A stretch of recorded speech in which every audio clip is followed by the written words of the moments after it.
Hi everyone, I wanted to talk to you about a self-sustaining chicken flock. I'm sure we've talked about this before, but we do only live on 1 acre, even though we're surrounded by acres and acres of farmland for almost as far as the eye can see. But we technically have 1 acre. And even though we have a pretty small area, one thing that we are able to do is chickens. And with a big enough area fenced in, we have done a really good job with self-sustaining flock. Now, some of those out there are ones I purchased, but for the most part, we could get away with breeding and hatching our own chickens. And with my hatch rate, with my Broody Hens, seems like I run about an 85% cockerel rate, so we have plenty of extra little guys around here to put in the freezer. They are not as meaty as a Cornish cross, but right now our family, we have some kids that have grown up and they've moved away. So right now we are just a family of 3. So we found that we've been able to just get away with doing Cornish cross for my daughter's 4-H project. So we end up putting about 4 of those in the freezer. And the rest of our meat we're getting straight from our flock.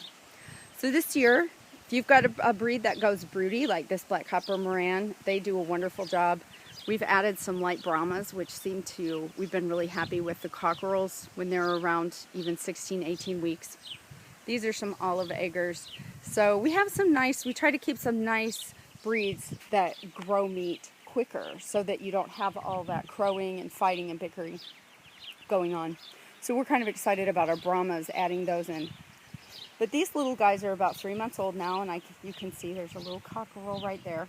So we will let them go until the crowing gets out of hand or the fighting gets out of hand. But they have a lot of area, so it's usually okay. But once it starts getting too much, we will go ahead and have a butcher day and get those little guys in the freezer. And some of our old laying hens too. We feel that they have a very nice life. Try to treat them very well, give them lots of area to run, live a nice life, and then they have one very bad day, but we appreciate that homegrown meat that we have.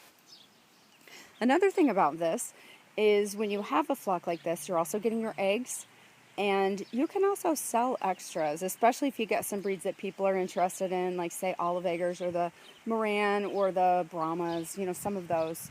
But we do have an incubator and we'll hatch chicks. We are MPIP certified.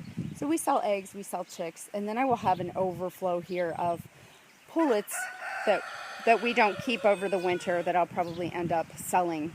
But newsflash, people are really looking for pullets more in the spring than they are in the fall. So you'll get a better price if you've got pullets that you start, say, the beginning of the year, like January. They'll be in higher demand if you're looking to make a little bit of extra money to pay your feed bill. But this is our sustaining flock here. Really happy with it.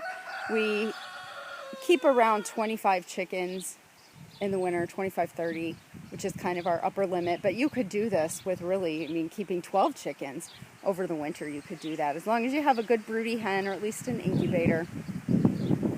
But broody hens make it very easy. These guys, I've been completely hands off with this group right here. Their mom hatched them. She's raised them. All it's cost me is some feed to put out for them. So to me, that is true sustainability, and it's a great way to do it. Thanks so much for watching. Subscribe to our channel so you don't miss any of our videos.